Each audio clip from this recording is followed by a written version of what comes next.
ഈ മാസത്തിൻ്റെ ഒടുവിലത്തെ ദിവസവും കർത്താവിൻ്റെ സന്നിധിയിൽ നമുക്ക് ഒരുമിച്ച് ചേർന്ന് വരുവാൻ ദൈവം നൽകിയ സാവകാശത്തെ ഓർത്ത് ദൈവത്തെ സ്തുതിക്കുന്നു. മടങ്ങാം മഹാനിയോഗത്തിലേക്ക് എന്ന തലക്കെട്ടിലുള്ള ആത്മീക പാഠങ്ങളായിരുന്നു കഴിഞ്ഞ ദിവസങ്ങളിൽ നാം ചിന്തിക്കുവാൻ ഇടയായിട്ട് തീർന്നത്. എന്താണ് മഹാനിയോഗം എന്ന ചോദ്യത്തിൻ്റെ 10 ഉത്തരങ്ങൾ കഴിഞ്ഞ പല ക്ലാസ്സുകളിലായിട്ട് നാം ധ്യാനിച്ച് വരികയായിരുന്നു. മഹാനിയോഗത്തെ കുറിക്കുന്നതായ ഒരു ഔട്ട്ലൈൻ നമുക്ക് ആ പാഠത്തിലൂടെ ചിന്തിക്കാനായിട്ട് സാധിച്ചു. നമ്മളിന്ന് പുതിയൊരു പാഠത്തിലേക്ക് ഈ വിഷയത്തിൽ പ്രവേശിക്കാം എന്ന് കരുതുകയാണ്. മഹാനിയോഗം ഒരു വിശകലനം. മഹാനിയോഗം എന്ന് പറയുന്നതിനാൽ എന്തർത്ഥമാക്കപ്പെടുന്നു എന്നുള്ളതിൻ്റെ സൂക്ഷ്മമായ വിശദാംശങ്ങളാണ് നാം ഈ പാഠത്തിൽ ചിന്തിക്കണം എന്ന് ആഗ്രഹിക്കുന്നത്. ഇതിൻ്റെ സൂക്ഷ്മമായ പ്രായോഗികതയിൽ നിന്ന് തെറ്റിപ്പോകാനുള്ള എല്ലാ സാധ്യതയും ഉണ്ട്. അപ്പോൾ അതുകൊണ്ട് ഇതെന്താണെന്നുള്ളത് വളരെ കൃത്യമായിട്ട് നാം അറിഞ്ഞിരിക്കുക എന്നുള്ളത് തെറ്റാതിരിക്കുന്നതിന് നമ്മെ ഏറെ സഹായിക്കും. അപ്പം അതുകൊണ്ട് നമ്മുടെ ഈ പാഠത്തിൽ ഈ മഹാനിയോഗം എന്ന് പറയുന്നതിനാൽ എന്തർത്ഥമാക്കുന്നു എന്നുള്ളത് ചിന്തിക്കണം എന്ന് ആഗ്രഹിക്കുകയാണ്. നമുക്കറിയാം, ദൈവത്തിൻ്റെ വചനത്തോടുള്ള അനുസരണം ദൈവം ആവശ്യപ്പെടുമ്പോൾ കൃത്യമായ അനുസരണമാണ് ദൈവവചനത്തിൽ നാം കാണുന്നത്. നമുക്ക് വളരെ പരിചയമുള്ളൊരു വാക്യം ഇവിടെ ഓർത്തു പോകാം. 119 സങ്കീർത്തനം 4 വാക്യത്തിൽ നിൻ്റെ പ്രമാണങ്ങളെ കൃത്യമായി ആചരിക്കേണ്ടതിന് നീ അവയെ കൽപ്പിച്ച് തന്നിരിക്കുന്നു. അപ്പോൾ ദൈവം തന്നിട്ടുള്ള പ്രമാണങ്ങളെ അത് വളരെ അഴഞ്ഞ നിലയിലും ഒക്കെ വേണമെങ്കിൽ അനുസരിക്കാനായിട്ട് സാധിക്കും. അനുസരിച്ചോ എന്ന് ചോദിച്ചാൽ അനുസരിച്ചു, എന്നാൽ കൃത്യമായി അനുസരിച്ചോ എന്ന് ചോദിച്ചാൽ അങ്ങനെ കൃത്യമായിട്ട് അനുസരിക്കാൻ പറ്റിയിട്ടില്ല എന്ന് പറയുമാറുള്ളതായ അനുസരണത്തിനുള്ള വലിയ സാധ്യത നമുക്ക് പൊതുവെ കാണാനായിട്ട് കഴിയുന്നുണ്ട്. പക്ഷേ ദൈവത്തിൻ്റെ വചനത്തോടുള്ള അനുസരണം പറയുമ്പോൾ അത് കൃത്യമായിരിക്കണം എന്നുള്ളത് ദൈവാത്മാവ് അനേക വാക്യങ്ങളിൽ വെളിപ്പെടുത്തുന്നുണ്ട്. നമ്മുടെ കർത്താവ് പറഞ്ഞ ഗിരിപ്രഭാഷണത്തിൽ ഈ കാര്യം നമുക്ക് കാണുവാനായിട്ട് കഴിയുന്നുണ്ട്. ദൈവത്തിൻ്റെ വചനം അത് വള്ളി പുള്ളി വ്യത്യാസമില്ലാതെ വണ്ണം വളരെ കൃത്യതയോടുകൂടി സൂക്ഷിക്കേണ്ടുന്നതാണ്. അപ്പം അതുകൊണ്ട് 5-ാം അധ്യായത്തിൽ ആ കാര്യം പറഞ്ഞിട്ട് അതോട് ചേർത്ത് പറയുന്നത്, അവയെ ആചരിക്കുകയും പഠിപ്പിക്കുകയും ചെയ്യുന്നവൻ സ്വർഗ്ഗരാജ്യത്തിൽ ഏറ്റവും വലിയവൻ എന്ന് വിളിക്കപ്പെടും. അതിൻ്റെ മറുവശം അവിടെ തന്നെ പറയുന്നുണ്ട്, അവയെ അഴിക്കുകയും പഠിപ്പിക്കുകയും ചെയ്യുന്നവൻ സ്വർഗ്ഗരാജ്യത്തിൽ ഏറ്റവും ചെറിയവൻ എന്ന് വിളിക്കപ്പെടും.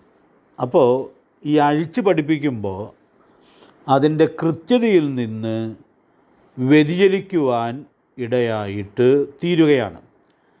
അപ്പം അതുകൊണ്ട് പ്രിയപ്പെട്ടവർ, ദൈവത്തിൻ്റെ വചനം നമുക്ക് നൽകിയിരിക്കുന്നത് അത് വള്ളിക്കോ പുള്ളിക്കോ പോലും വ്യത്യാസം വരുത്താൻ പാടില്ലാത്തതാണ്.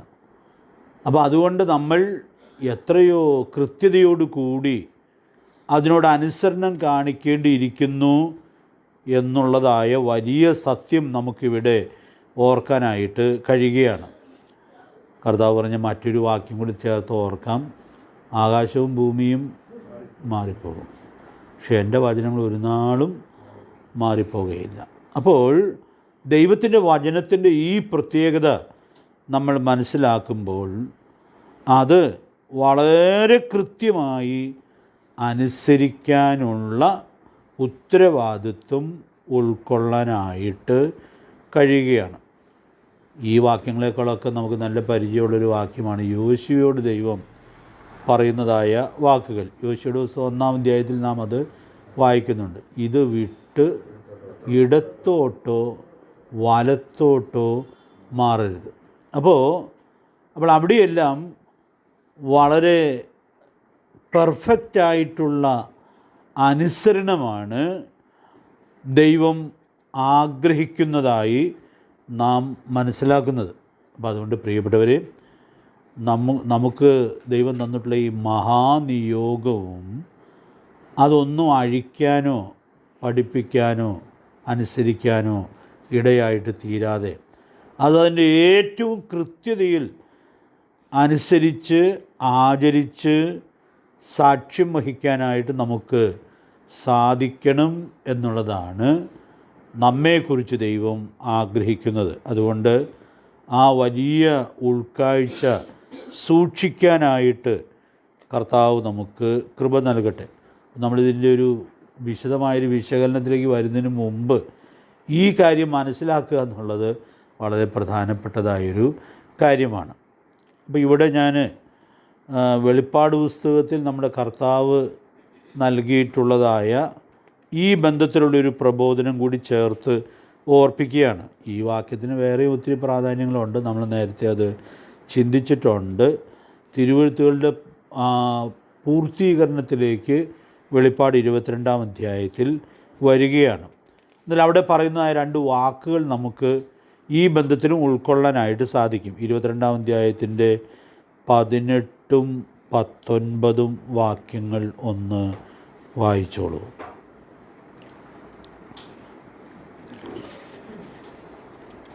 ഈ പുസ്തകത്തിലെ പ്രവചനം കേൾക്കുന്ന ഏവരോടും ഞാൻ സാക്ഷീകരിക്കുന്നെന്നാൽ അതിനോട് ആരെങ്കിലും കൂട്ടിയാൽ ഈ പുസ്തകത്തിൽ എഴുതിയ ബാധകളുടെ ദൈവം അവന് വരും. ഈ പ്രവചന പുസ്തകത്തിലെ വചനത്തിൽ നിന്ന് ആരെങ്കിലും വലുതും നീക്കിക്കളഞ്ഞാൽ ഈ പുസ്തകത്തിൽ എഴുതിയിരിക്കുന്ന ജീവവൃക്ഷത്തിൻ്റെ വിശുദ്ധ നഗരത്തിന് അവനുള്ള അംശം ദൈവം നീക്കിക്കളയും. അപ്പോൾ അവിടെ 2 വാക്കുകൾ, ആ 2 വാക്യങ്ങളിൽ നമുക്ക് ഉൾക്കൊള്ളാനായിട്ട് സാധിക്കും. അതിൽ ആദ്യത്തെ വാക്യത്തിലുള്ളത് ഇതിനോട് കൂട്ടാൻ പാടില്ല.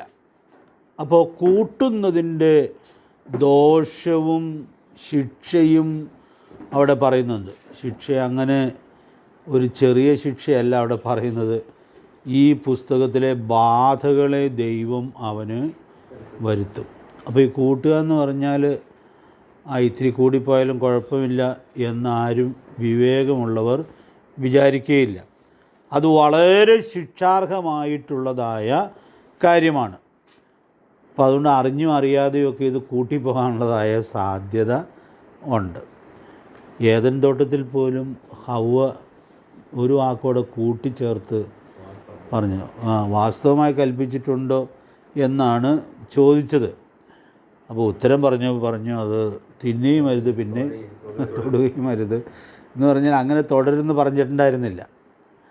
അപ്പോൾ അത് മനഃപൂർവ്വമായിരിക്കുകയില്ല, പക്ഷേ അങ്ങനെ അറിഞ്ഞോ അറിയാതെയോ ഒക്കെ അത് കൂടിപ്പോകാനുള്ളതായ സാധ്യതയുണ്ട്. അപ്പോൾ അതൊക്കെ രേഖപ്പെടുത്തി തന്നിരിക്കുന്നത് എന്തിനാണ്? അറിഞ്ഞോ അറിയാതെയോ നമ്മളിത് ഒരു കാരണവശാലും കൂട്ടാൻ പാടില്ല. അതിൻ്റെ കൃത്യതയിൽ സൂക്ഷിക്കാനുള്ളതായ ഉത്തരവാദിത്വമാണ് ദൈവാത്മാവ് വെളിപ്പെടുത്തുന്നത്. പിന്നെ അടുത്ത വാക്യത്തിലേക്ക് വരുമ്പോൾ നാം കാണുന്ന ഈ പുസ്തകത്തിലെ വചനത്തിന് ആരെങ്കിലും വല്ലതും നീക്കിക്കളഞ്ഞാൽ, അപ്പോൾ ഇതിൽ നിന്ന് നീക്കിക്കളയുന്നതും വളരെ ഗൗരവതരമായൊരു കാര്യമായിട്ട് നമുക്ക് കാണാനായിട്ട് സാധിക്കുക. ജീവവൃക്ഷത്തിലും വിശുദ്ധ നഗരത്തിലും അവനുള്ള അംശം ദൈവം നീക്കിക്കളയും. ഇവിടുത്തെ നഷ്ടമൊന്നുമല്ല, പിന്നെ നിത്യതയിലെ നഷ്ടമാണ്. അപ്പോൾ ഈ 2 പദപ്രയോഗങ്ങളും 119-ാം സങ്കീർത്തനം 4-ാം വാക്യത്തിലെ ആ വാക്യത്തിൻ്റെ പ്രാധാന്യം നമ്മെ പഠിപ്പിക്കുകയാണ്. ഇത് കൃത്യമായി മനസ്സിലാക്കി അതാചരിക്കാനായിട്ട് ആവശ്യമുണ്ട് എന്നുള്ളതായ വലിയ സത്യം നമുക്കിവിടെ ഉൾക്കൊള്ളാനായിട്ട് കഴിയുന്നുണ്ട്. അതുകൊണ്ട് പ്രിയപ്പെട്ടവരെ, ഈ വലിയ സത്യം നമുക്ക് ഉൾക്കൊണ്ട് ഇതിൻ്റെ വിശദാംശങ്ങൾ ഉൾക്കൊള്ളാനായിട്ട് സാധിക്കട്ടെ. അപ്പോൾ ഞാൻ ഇത്രയും കാര്യം ഇങ്ങനെ വിശദമായി പറയുന്നത് ഈ കൂട്ടുന്നതിനും കുറയ്ക്കുന്നതിനും ഒക്കെ ഉള്ളതായ സാധ്യത നമ്മുടെ കർത്താവ് നൽകിയ മഹാനിയോഗത്തിലും നമുക്ക് കാണുവാനായിട്ട് സാധിക്കുന്നുണ്ട്. ഇപ്പോൾ കർത്താവിൻ്റെ നാമത്തിൽ ഈ കർത്താവ് നൽകിയ മഹാനിയോഗത്തിൽ ഉൾപ്പെടാത്തതായ എന്തോരം കാര്യങ്ങളാണ് ഈ കാലഘട്ടത്തിൽ നമുക്ക് ക്രിസ്തീയ ഗോളത്തിൽ കാണാനായിട്ട് സാധിക്കുന്നത്. ഞാനിതിൻ്റെ തുടക്ക ക്ലാസ്സുകൾ പറഞ്ഞപ്പോൾ ഒരു ദൈവദാസൻ പറഞ്ഞൊരു കാര്യം പറഞ്ഞത് നിങ്ങളുടെ ഓർമ്മയിലുണ്ട് എന്ന് ഞാൻ വിചാരിക്കുകയാണ്. ഒരു സുവിശേഷനൊരു വൃദ്ധസദനം തുടങ്ങാനുള്ളതായ താല്പര്യമുണ്ടായി. അപ്പോൾ തൻ്റെ കൂട്ടുപ്രവർത്തകനോട് ചോദിച്ചു, ഇങ്ങനെയൊരു താല്പര്യമുണ്ട്, എന്താണ് ബ്രദറിൻ്റെ അഭിപ്രായം? ഈ രണ്ടുപേരെയും എനിക്ക് നന്നായിട്ട് അറിയാവുന്ന ആളുകളാണ്. അപ്പോൾ അദ്ദേഹം പറഞ്ഞു, നിങ്ങൾ ഭൂലോകത്തിലെ എല്ലായിടത്തും പോയി വൃദ്ധസദനങ്ങൾ തുടങ്ങണമെന്നല്ലല്ലോ കർത്താവ് കൽപ്പിച്ചിട്ടുള്ളതെന്ന് മാത്രം മറുപടി പറയാനിടയായിട്ട് തീർന്നു. ഞാൻ ഒരു കാര്യം എടുത്തു പറഞ്ഞു എന്ന് മാത്രമേ ഉള്ളൂ. ഇങ്ങനെയൊക്കെയുള്ള ഒത്തിരി കാര്യങ്ങൾ മഹാനിയോഗ നിർവഹണത്തിൻ്റെ വഴിത്താരയിൽ എന്ന് വിചാരിച്ച് ആളുകൾ ചെയ്യുന്നുണ്ട്. അതിൽ വളരെ സംതൃപ്തിയോടുകൂടി ഞങ്ങളെ ഏൽപ്പിച്ച കാര്യം അതാണ് എന്നുള്ളതായ വിചാരത്തോടു കൂടി പോകുന്നുമുണ്ട്. സംതൃപ്തി ഉണ്ടായതുകൊണ്ട് മാത്രം കാര്യമില്ലല്ലോ, അത് തെറ്റായൊരു സംതൃപ്തിയായിരിക്കും. അപ്പോൾ ഞാനിവിടെ പറയാനായിട്ട് ശ്രമിക്കുന്നതായ കാര്യം, ഇതിൽ നിന്നുള്ള വ്യതിചലിച്ചുള്ള പല കാര്യങ്ങളും ചെയ്തു പോകാനുള്ള സാധ്യതയുണ്ട്. അപ്പോൾ അതിന് ചിലപ്പോൾ ചില ന്യായങ്ങളുമൊക്കെ പറയാനിടയായിട്ട് തീരും. ആത്യന്തികമായി സുവിശേഷത്തിൻ്റെ അഭിവൃദ്ധിയാണ് ലക്ഷ്യമാക്കുന്നത് എന്നുമൊക്കെ ചിലപ്പോൾ പറയാനിടയായിട്ട് തീരും. ഇപ്പോൾ ഒരിക്കൽ ഒരാൾ ആ കാര്യത്തെക്കുറിച്ച് പറഞ്ഞപ്പോൾ പറഞ്ഞു, നേരിട്ട് മഹാനിയോഗത്തിൽ പെടുന്ന കാര്യമല്ലെങ്കിലും ഇങ്ങനെയൊക്കെയുള്ള കാര്യങ്ങളുമൊക്കെ ഇതിന് സപ്പോർട്ടിംഗ് ആയിട്ട് വേണമെങ്കിൽ തീരാവുന്നതാണല്ലോ എന്ന് അങ്ങനെ പറയാനിടയായിട്ട് തീർന്നു. അദ്ദേഹം അതിനൊരു ഉദാഹരണം പറയാനിടയായി. ഒരു കെട്ടിടമൊക്കെ പണിയുമ്പോൾ ആ പണി കുറച്ച് മുകളിലേക്കൊക്കെ പോകുമ്പോൾ പണിയുടെ സൗകര്യത്തിന് വേണ്ടി ചിലപ്പോൾ ചില തട്ടുകളും മറ്റുമൊക്കെ കെട്ടുകയോ ഒക്കെ ചെയ്യും. പണിയാനോ പെയിൻ്റ് അടിക്കാനോ ഒക്കെ ആയിട്ടത് ചെയ്യും. അപ്പോൾ അതങ്ങനെ കെട്ടുന്നത് ശരിക്കും അത് ശരിയായുള്ള പണിയല്ല, പക്ഷെ ശരിയായ പണിക്കത് സഹായകരമായിട്ട് തീരാവുന്നതാണ്.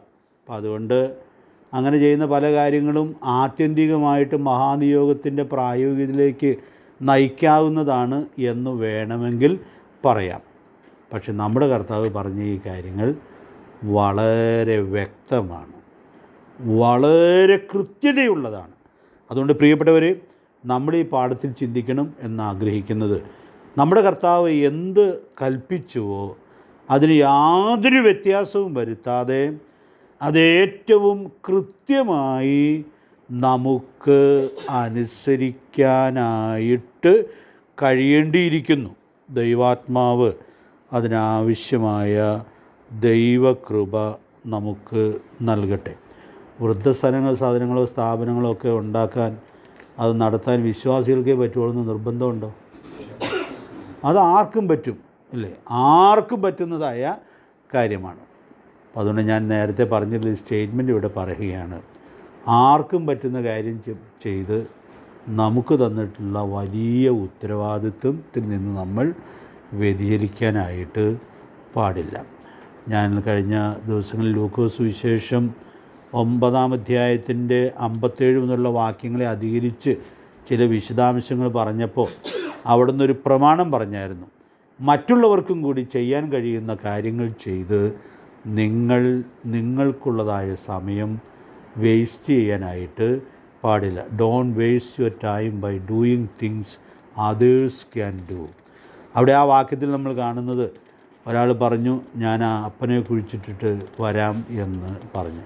അപ്പോൾ കർത്താവ് എന്താ മറുപടി പറഞ്ഞത്? മരിച്ചവർ തങ്ങളുടെ മരിച്ചവരെ കുഴിച്ചിടട്ടെ, നീ എന്നെ അനുഗമിക്കുക എന്ന് പറഞ്ഞു. അപ്പോൾ മറ്റുള്ളവർക്കും ചെയ്യാവുന്ന കാര്യങ്ങൾ ചെയ്ത് നിനക്കുള്ള പ്രത്യേകമായ വിളി നഷ്ടപ്പെടുത്തരുത്.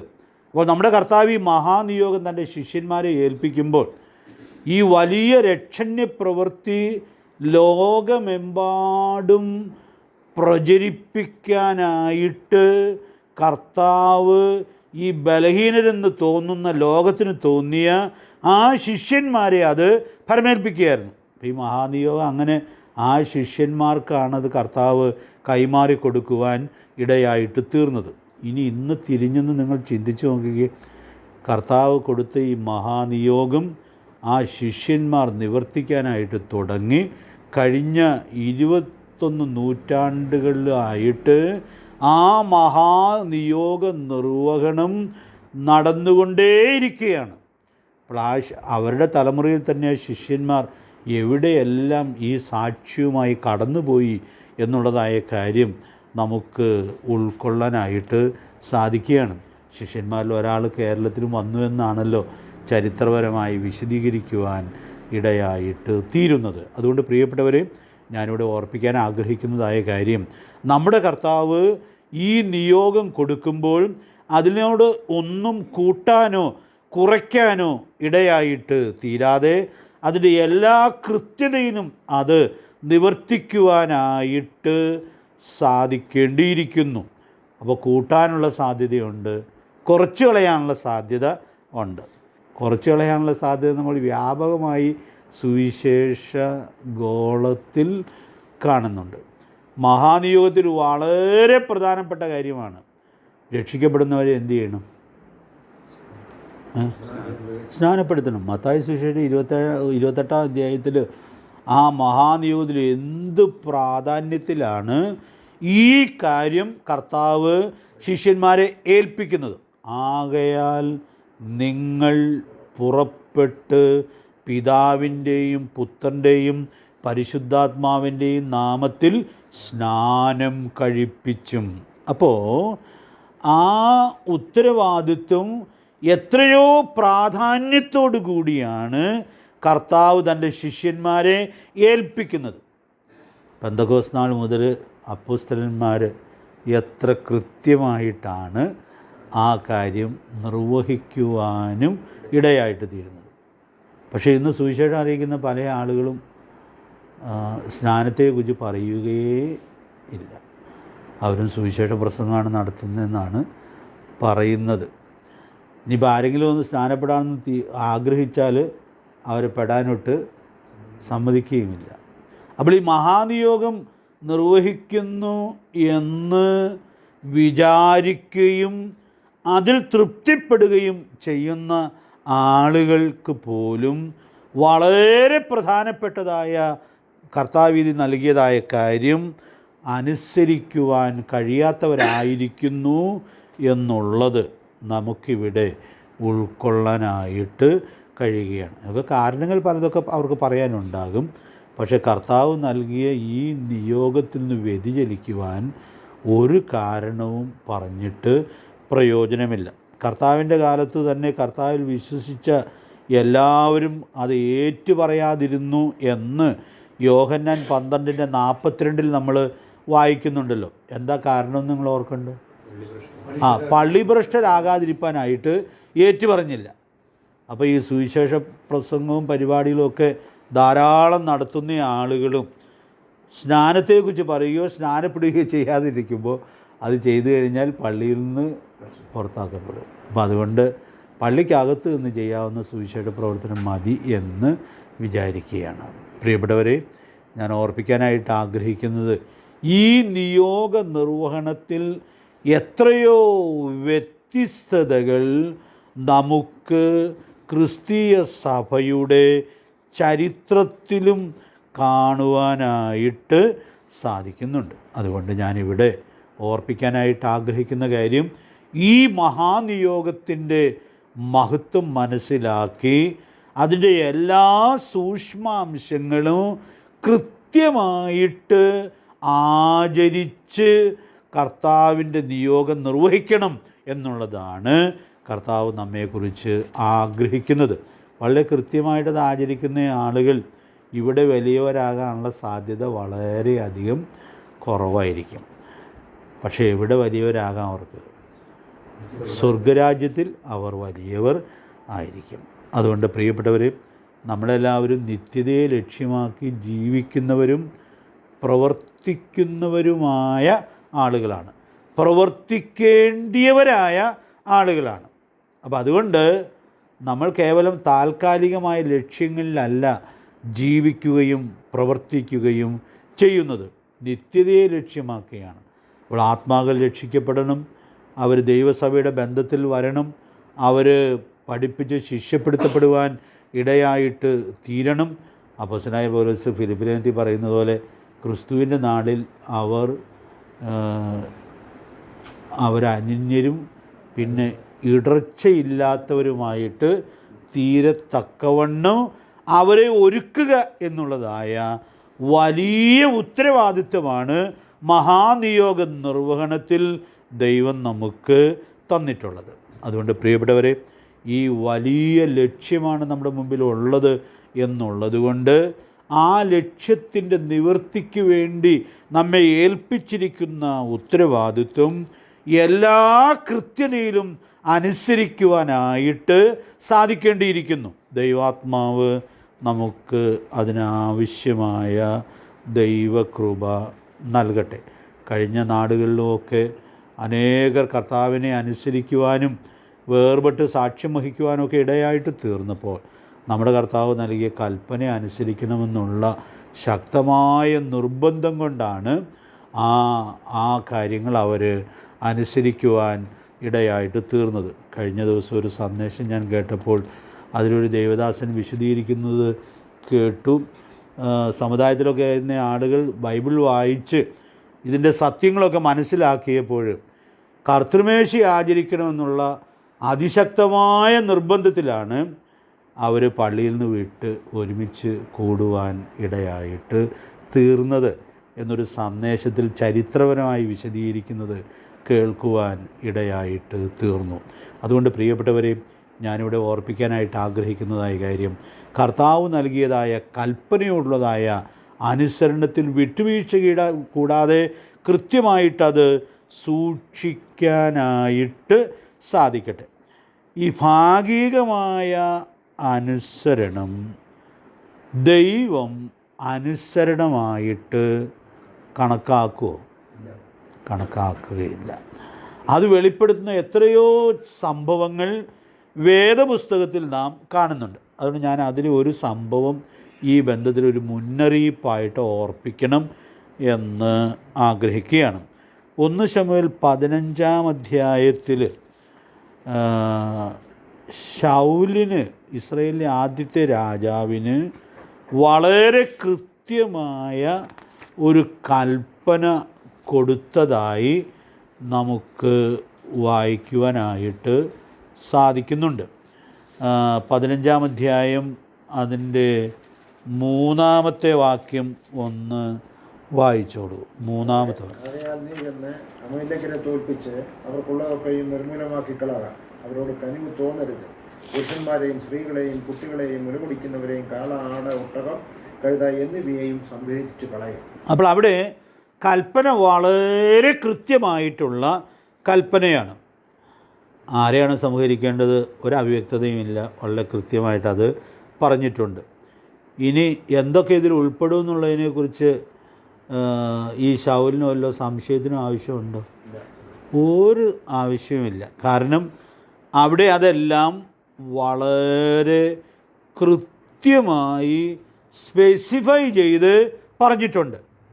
അപ്പോൾ അതെല്ലാം വളരെ ആ ദൈവം കൊടുത്തതായ ആ നിയോഗത്തിൽ, ആ വാക്യം ഉപയോഗിക്കട്ടെ, നമ്മുടെ ചിന്താവിഷയം അതാണല്ലോ.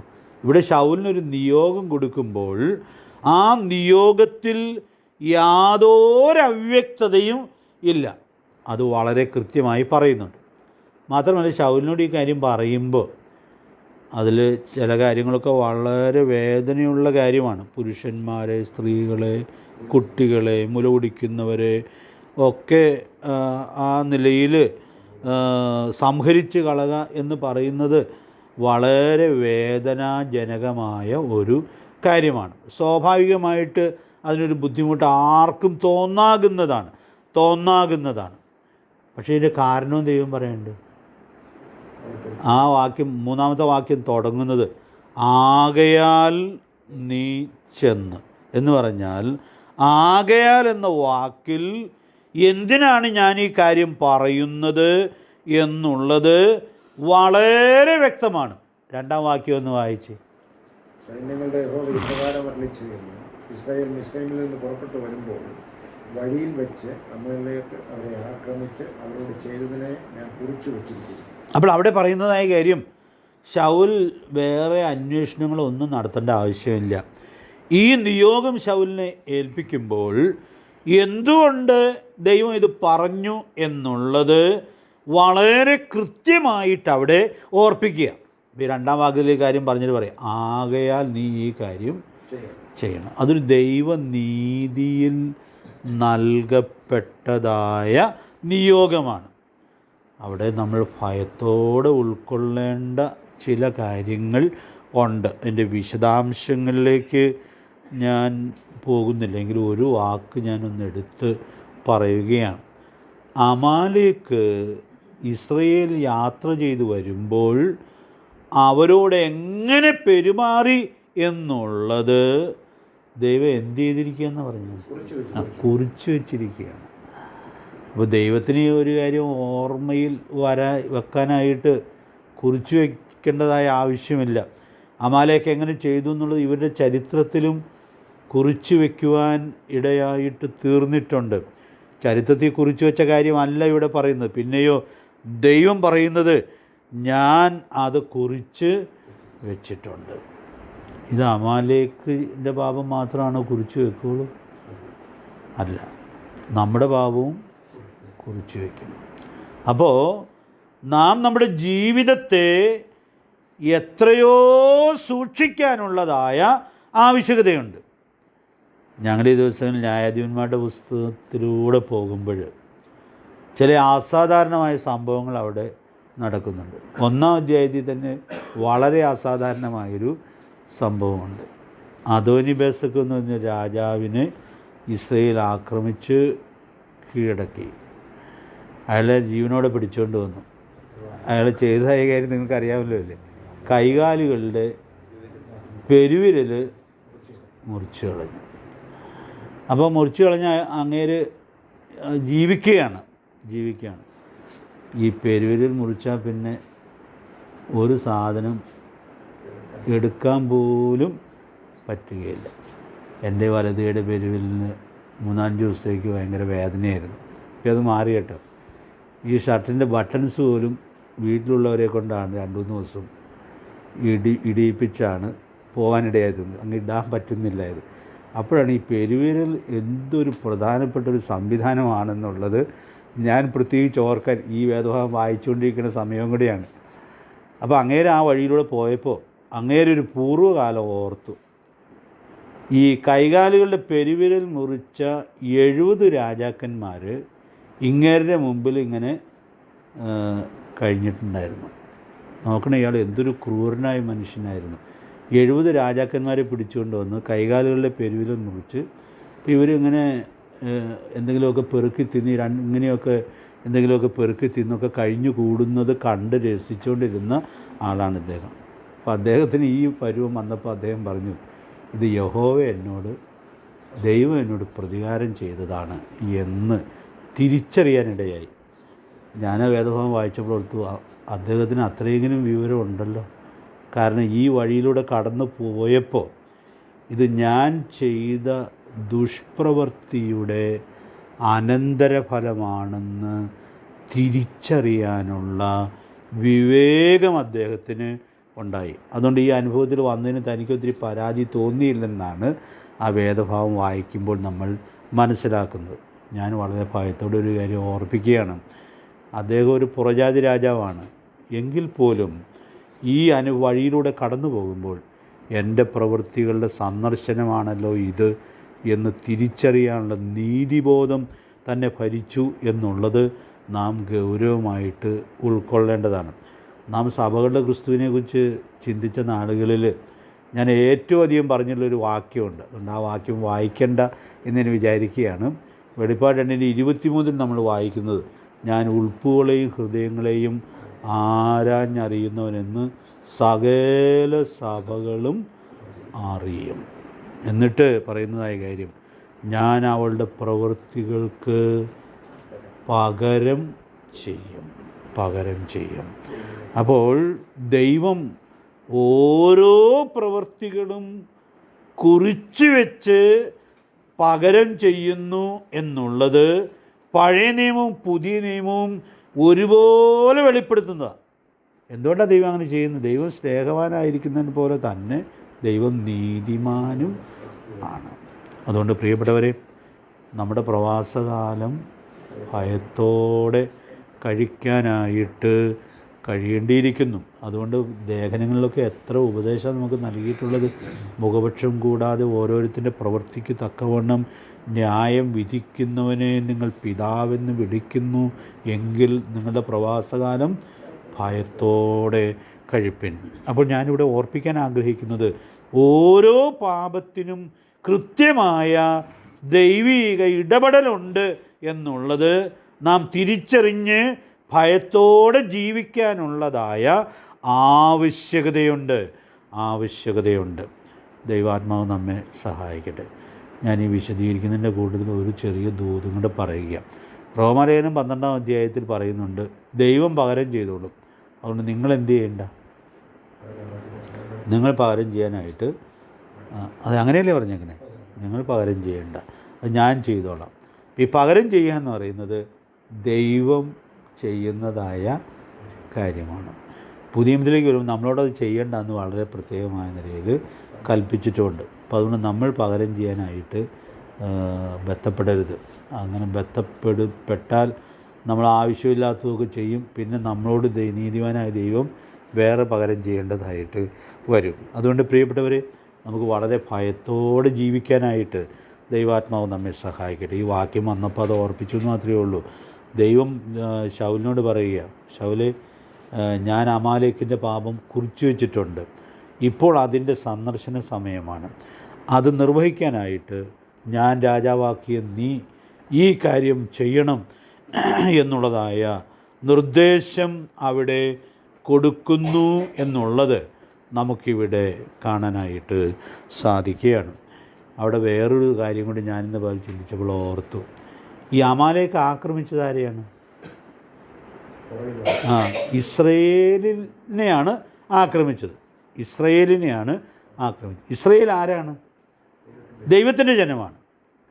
അപ്പോൾ ദൈവത്തിൻ്റെ ജനത്തെ ഉപദ്രവിച്ചത് ദൈവം എന്ത് ചെയ്തിരിക്കുക? കുറിച്ച് വെച്ചിരിക്കുക.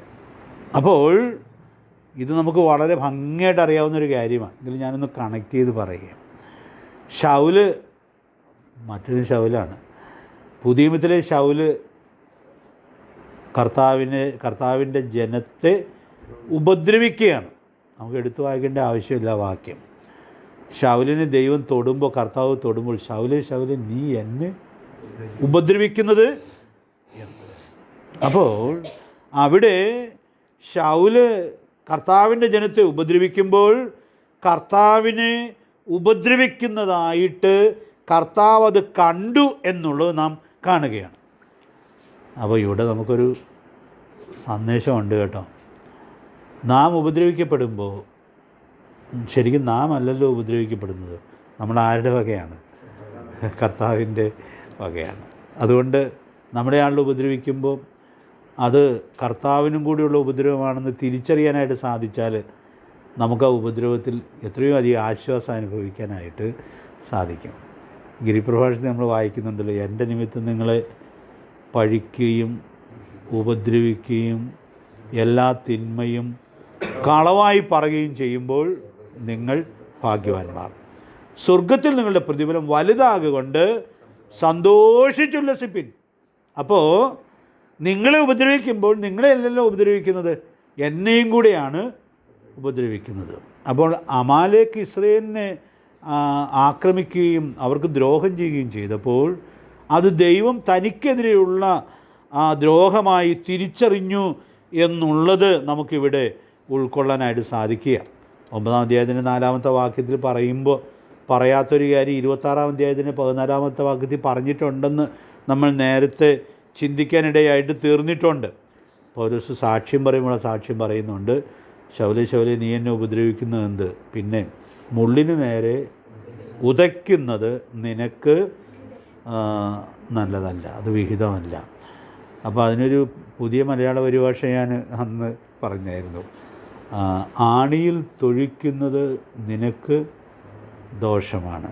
അപ്പോൾ ശൗലി നീ ചെയ്യുന്ന ഈ പരിപാടി എന്ന് പറയുന്നത് എനിക്കും എതിരെയാണ്, പിന്നെ ആർക്കും കൂടി എതിരെയാണ്, നിനക്കും എതിരാണ്. കാരണം നീ ചെയ്യുന്ന കാര്യം എന്ന് പറയുന്നത് ആണിയിൽ തൊഴിക്കുന്നത് പോലെയാണ്. ഞാനിന്ന് രാത്രിയിൽ ഓർപ്പിക്കട്ടെ, ദൈവത്തിൻ്റെ ജനത്തെ പ്രത്യക്ഷമായോ പരോക്ഷമായോ ഉപദ്രവിക്കുമ്പോൾ ദൈവത്തെ ഉപദ്രവിക്കുന്നു എന്നുള്ളതായ വലിയ സത്യം നമുക്കിവിടെ ഉൾക്കൊള്ളാനായിട്ട് സാധിക്കുന്നുണ്ട്. അപ്പോൾ ഞാൻ ഈ ചരിത്രത്തിൽ നിന്ന് പറയാൻ ആഗ്രഹിച്ചത്, ഇത്രയും കാര്യകാരണമൊക്കെ പറഞ്ഞ് ദൈവം താൻ നിയമിച്ച് രാജാവാക്കിയ ശൗലിനെ അയക്കുകയാണ്. ശൗൽ അവിടെ ചെന്ന് ഈ കാര്യം ചെയ്യുമ്പോൾ എന്തോ ഒരു അലസമായ, എത്ര അവിശ്വസ്തമായ അനുസരണമായിരുന്നു എന്നുള്ളത് നമുക്ക് ഇവിടെ കാണുവാനായിട്ട് സാധിക്കുന്നുണ്ട്.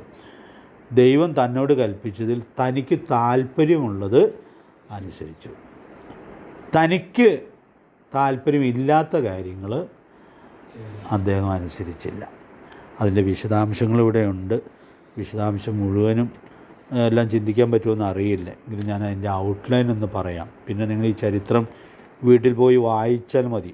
4-ാം വാക്യത്തിൽ രാജാവിനെ ജീവനോടെ പിടിച്ചുകൊണ്ട് വന്നു. പുരുഷന്മാരെയും സ്ത്രീകളെയും ഒക്കെ നിഗ്രഹിക്കണം എന്ന് പറഞ്ഞായിരുന്നു. രാജാവ് പുരുഷനല്ലേ, പക്ഷേ രാജാവിനെ ജീവനോടെ പിടിച്ചുകൊണ്ട് വന്നു.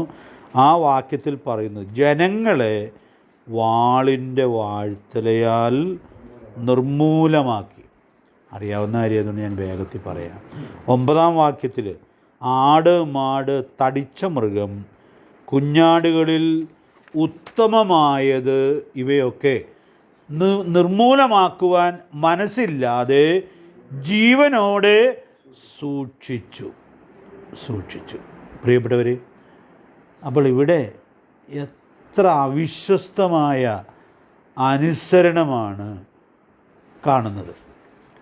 എന്നിട്ട് പിന്നെ താഴെ വാക്യങ്ങളിലേക്ക് വരുമ്പോൾ ഇദ്ദേഹം ഒരു ജ്ഞാപക സ്തംഭമൊക്കെ നിർത്തി ഒരു ഘോഷയാത്രയും നടത്തി തൻ്റെ അനുസരണത്തെ ആഘോഷിക്കുന്നതാണ് നമ്മൾ കാണുന്നത്.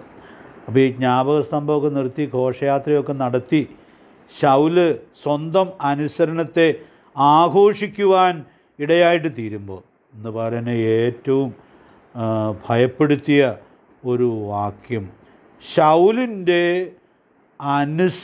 അനുസരണക്കേടിൽ വളരെ വേദനപ്പെടുന്നതായ ഒരു മനുഷ്യനെ നാം അവിടെ കാണുന്നുണ്ട്. ദൈവത്തിൻ്റെ വേദന ശമൂവേലിനോട് പറഞ്ഞു. ഞാനിന്ന് ഈ 11-ാം വാക്യം വായിച്ചപ്പോൾ ഒത്തിരി സന്തോഷിച്ചൊരു വശം അതിനകത്തുണ്ട്. 11-ാം വാക്യം ഒന്ന് വായിച്ച് ഏതായാലും മുഴുവൻ പറഞ്ഞു തീർക്കാൻ പറ്റും. രാജാവായി വാഴിച്ചതിൽ എനിക്ക് മനസ്താപമായിരിക്കുന്നു. അവൻ എന്നെ വിട്ടു മാറിയിരിക്കുന്നു. എൻ്റെ കൽപ്പനകളെ നിവർത്തിച്ചതുമില്ല. ഇതിങ്കൽ ശമൂവേലിന് വ്യസനമായി അവൻ രാത്രി മുഴുവൻ യഹോവയുടെ നിലവിളിച്ചു. ഞാനതിൽ വളരെ അത്ഭുതത്തോടെ ഓർത്തൊരു കാര്യമുണ്ട്. ദൈവത്തിനൊരു വേദന ഉണ്ടായപ്പോൾ ഈ ശൗലിൻ്റെ അനുസരണക്കേട് ദൈവത്തെ വല്ലാതെ വേദനിപ്പിച്ചു. നമ്മുടെ അനുസരണക്കേട് ആരെ വേദനിപ്പിക്കും? ദൈവത്തെ വേദനിപ്പിക്കും.